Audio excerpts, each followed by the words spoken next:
are all like... I know. I need to tuck it in. You guys ready?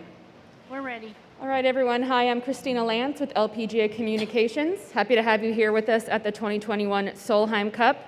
Happy to be joined by the captain squad here for Team USA. Immediately to my left, we have Captain Pat Hurst and her assistants, Stacy Lewis, Michelle Wee West, and Angela Stanford. Just a little housekeeping before we get started. Reminder to everyone on Zoom, please use the hand raise function in the chat to let me know if you have any questions. Everyone here in the room, please go to the microphones on either side of the camera riser to ask your questions so we can hear you on stage and so that our transcriptionists can hear you back home. With that, Pat, we'll start with you. Yeah. It's finally here. I think we've been waiting for this week for so long, and certainly no one more than you. How does it feel to finally be here at Inverness for the Solheim Cup? It's awesome. I was here about a month and a half ago, and they were just putting up the structures. And now, when you get here and you see everything, it's all coming together. So it's a lot of fun, and we just can't wait for the week, for the matches to start. Do you maybe almost kind of feel a little bit of relief now that you're finally here? Definitely. With everything that was going on, there was always the uncertainty of not, playing. So, we're here. We're going to do it, and it's going to be awesome. Great. Angela, I'm going to go down to you. You were the first of the assistant captains to get named a little over a year ago. What has this process been like as you worked with Pat and then with Michelle and with Stacy to finally get here and bring this team together? It's been a lot of fun. I think Pat had a plan, and it feels like we're really prepared. It's a different feeling than being a player, obviously, but just knowing that we've put in the work and we've done our homework, and it's been, like you said, a year and a half that we've been kind of putting things together. So it's nice to be here and not feel like you're trying to play catch up or your plan's in place, and we've followed it step by step, and Pat's done a great job keeping us focused, and it's been a lot of fun. Trying to keep them focused? Is it more of a problem keeping the captains focused or the players focused? Oh, it's a toss-up. It's a little bit of both. Or is that a loaded question? Michelle, we'll go to you. Your first time really on this side of the table, seeing things. You've been a player for so many years, now as a captain. What's been the most eye-opening part of this for you since you joined the team? It's been so much fun because I feel like as a player coming to Solheim, you're so focused. I mean, as much as it's a team event, you're still so focused on your own game that it's been so amazing being able to watch all the players play. Inverness is such an amazing golf course, and just being able to appreciate more the beauty of it, and not just about strategy and whatnot. So, and also more just behind the scenes. Just learning how much goes into building this event and all the helpers and everyone. As a player, you're obviously appreciative of all the work that everyone has done, but definitely being on this other side, having to deal with a lot more of the operational side as well. I'm just so grateful for everything that has gotten this together. And Stacy, we speak about the operation, we hear the booming music, we see the fans and the great media turnout here. You were instrumental in getting this tournament here, having been born here, so many connections here. Can you talk us through that, how you were part of that, and now the fulfillment of seeing it finally come together? Yeah, so it started playing in a Pro-Am with the CEO of Marathon, Gary Heminger, and he was actually the one I was trying to get the Marathon Classic to go to come here every year, and he said, well, what if we bring the Solheim Cup? And I said, well, that would be unreal, because traditionally this tournament's done really well in like kind of your a little bit smaller markets, and because I think for this area this is one of the biggest events they're probably ever going to have. So it's and you can tell by the way people have showed up today, and they're excited, they want to see it, and so it's been really cool to see the builds and see what this golf course looks like. The first tee is amazing. It's going to be an awesome week. Awesome. One last question from me before we open it up, and I'm going to go back here to Pat. So you're here, you have your team, you have your assistant captains. How are you attacking this week, your strategy of making sure you've got your players prepped, ready to go, but without burnout before we hit that first tee ball on Saturday? Yeah, you just, with the pod system, we're just we're telling the players, hey, you know, it's a long week. Just kind of take your time and you know, prepare the way that you would want to prepare yourself. And so, you know, the thing is that they're doing it in their pods, but they're still trying to prepare the same way as if they were playing a tournament. Great. We'll open it up for questions. If you're on Zoom, let me know in the chat. If you have a question, we'll start over here with Jordan. Pat, I know it's probably a little uncomfortable because Stacy's sitting right next to you, but can you talk about the decision to not put her on the team? Because obviously there are so many ties here, and what that decision was like, and what that conversation was like. Can you step outside for no. No, you know, I just went with the hottest players. I mean, we had Brittany played well in 19, and so you know, we agreed that we wanted Brittany on the team, and then Yulimi and Mina are just. I mean, if you look at the last 2 months, they're playing really hot, and so that's what I went with. And you know, Stacy took it well. You know, I wanted her here no matter what. You know. And like I said, she took it well, you know, and like Angela was saying, we had a plan in place and we stuck to it, and that's what we were doing. And if I could just follow up, how difficult are those conversations with the few that are kind of on the brink right there at the edge? How difficult are those conversations to break that news to them? It's really hard. I mean, you know, I don't know anybody that likes to disappoint others, and that's what it feels like. And you know, I started a year and a half ago watching these girls, watching the top 20, and anytime you have to disappoint, it's hard. You know, they become like, to me, they become like family. They may not know that, but I'm watching them all the time, you know, and it's like my kids. I'm watching them all the time. I try to let them do what they want to do, but I'm still mom, and I'm still looking over them, and that's, you know, that was the hardest part, is having to tell them, you know, that I wasn't picking them. And so it's the disappointment that you have to tell them, and it's probably the hardest day for Solheim for any of the captains. We'll go behind you to David. For Pat, I know you guys obviously have some input in the course setup. What are maybe some of the tweaks you have in mind just to maybe favor the American team? What's kind of goes into that thinking when you're talking to the crew and setting up the course? Yeah, we're not really, we don't have that much control over setting up the golf course. Basically what's out there is what both Team USA and Team Europe is seeing. You know, they're giving us the tee placements, and we don't have any say on the pin placements during the event. So we're just, you know, going out and trying to prepare ourselves with the tees that they did give us. Sure. And just to follow up, well, different question. Just for all of you, including Pat, obviously Inverness is such an iconic venue, such great history. How cool is it to come to a place like this, but also knowing that, you know, you guys have a chance to write a new chapter of history at such a place with so much history? Well, I'll tell you, one of the caddies told me today, they said this place could host a major championship today.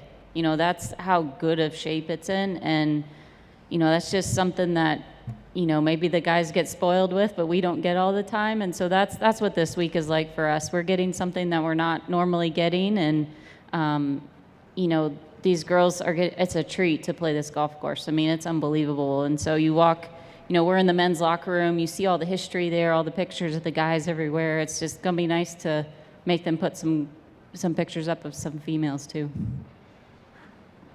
Thanks, David. We're going to go to Zoom. We have a question from Keely Levins. Keely, you can unmute, please.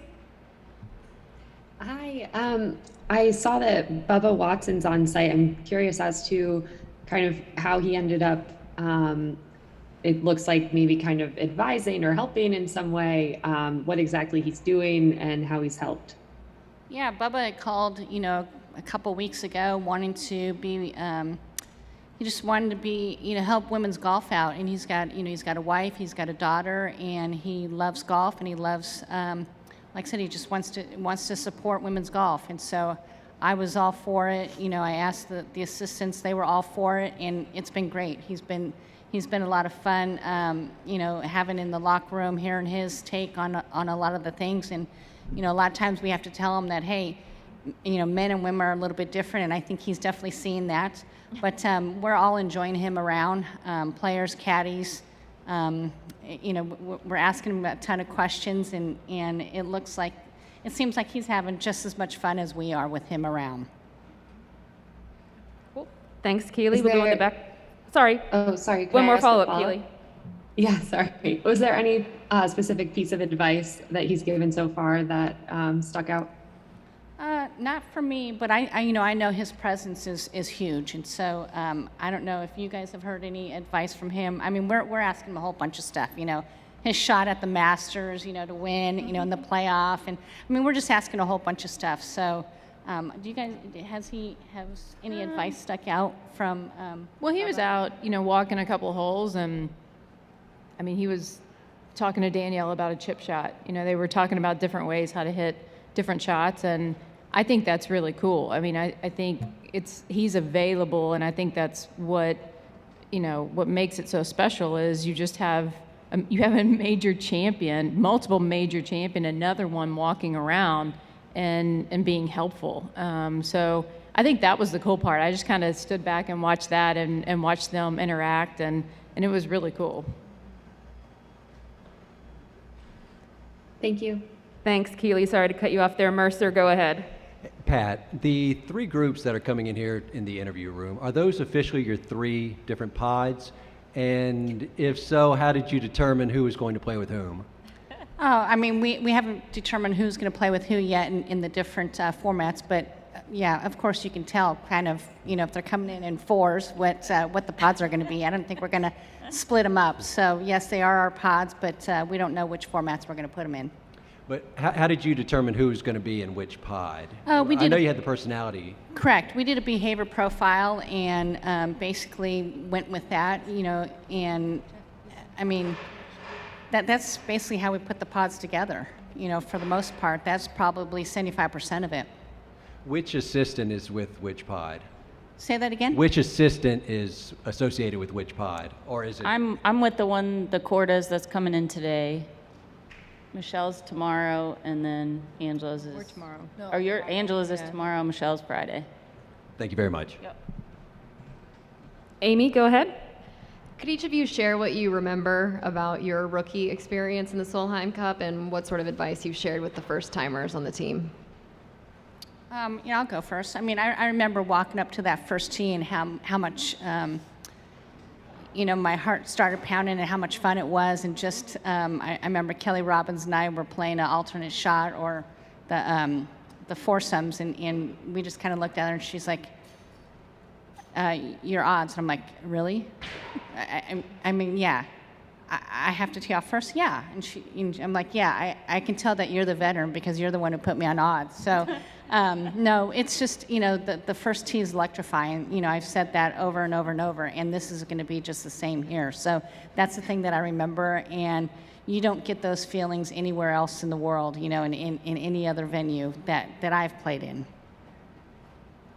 My first was Ireland, and I just remember being on the range in the dark, warming up, and I start hearing all these songs and chanting going on, and I think Angela was my first partner, actually. I was waiting for you to throw me under the bus. And she made me hit that first tee Yeah. shot, too, and I hit a horrendous drive. Yeah. But That is one of my greatest regrets. I'm like, Yeah. I should have just stepped up and hit it. But she's like, who's going to go first? I'm like, you. I just bad. remember the songs, and I was like, that first tee is really far away, and we can hear it way over on this range. Like, this is something different than anything I've ever played in. So that was forever stick out as my first memory. And advice, I mean, I don't know if we're quite to the advice part. We're trying to keep the rookies relaxed and not, get in their way too much. And, things have been pretty relaxed so far. My first year was in 2009, Rich Harvest Farm, and first tee story again. Christy said she would hit the first tee shot. Nice. Yeah, I know. Stepped up as Yeah, she stepped up. But I always get there, and backstory, I never use a number 4 ball. It's just like a weird thing, and I always use it all up in practice rounds. And I had forgot to switch the balls, and I got to the first tee, and we decided to use my ball, and I was about to give Christy the golf ball, and it was a number 4 ball. And I started panicking, full on panicking, because I'm also about to have a nervous breakdown this first tee, and they all radio, which I get now being on the other side, hearing the SOS call come through the radio, and balls. Yeah, Michelle needs golf balls, and everyone's scrambling. They got the golf balls within 5 minutes, and yeah, that was my first one. We won that match. So Nice. all thanks to the helpers. So Yeah. Mine was way back in 2003. I've always said I feel really blessed because on that team you had Beth Daniel, Meg Mallon, Rosie, Julie, Kelly Keeney, and then I also got to play with Michelle and Stacy and Jessica Corda, Paula, more. So I feel like I was very blessed in that I got to play with some Hall of Famers, legends, and Pat. I played with Pat a couple times. So I've seen it all kind of grow, and my first memory was a practice round with Julie and Meg, and I was nervous. I was hitting it all over the place, and I think it was number 7. Julie said, "All right, let's play a match coming in the last few holes," and I think I took their money, and they were so mad because they're like, Julie's like, "You've been hitting it like crap all day, and then you take my money." But if you ask, she won't remember that story. Yeah. So it's funny. Hall of Famers have short memories. So. And, I think advice this week, it's been the same thing, try to keep people relaxed, and it's fun being on this side, and, you sense when the rookies are kind of getting tense, and it's kind of nice to be like, I remember that, and this is what I wanted to hear. So hopefully we're being helpful, but it's been a lot of fun. Michelle, did you need a certain number ball or just anything before? anything but 4. Okay. And 8 won't do either. But anything but 4 and 8. Thank you. Thanks, Amy. Question behind you, go ahead. Josh Group, 13 ABC News in Toledo. You are all representing the United States of America on a global stage. Every time you have done that in your career, every time you've put on the red, white, and blue, how do you describe the feeling of pride that you have? And does that feeling ever get old? Feeling never gets old. I mean, when you're representing your country, right? I love it. I love, standing up on the tee, knowing, when they say United States of America, it's the proudest moment for me, and just wearing the red, white, and blue. That it's nothing. I mean, it's an awesome feeling. I mean, nothing compares to these events, and Solheim Cup specifically, the first tee, and that experience. I've done the International Crown, I've done the Olympics, and the Solheim Cup is just different. I love opening ceremonies when the flags are being raised. It's just, we don't get that. We get it you're lucky if you get it twice, every 2 years. So it's just different. It's an unbelievable honor, and, it's a team that everybody wants to be on. Yeah, there's nothing like opening ceremonies when that flag goes up. I got chills just when you were asking the question, so there's just absolutely nothing like it. Anything further from our captains? All right, well, thank you guys so much. Appreciate it. We'll see you later this week. Thank you. Thank you. Thank you. Hey, who's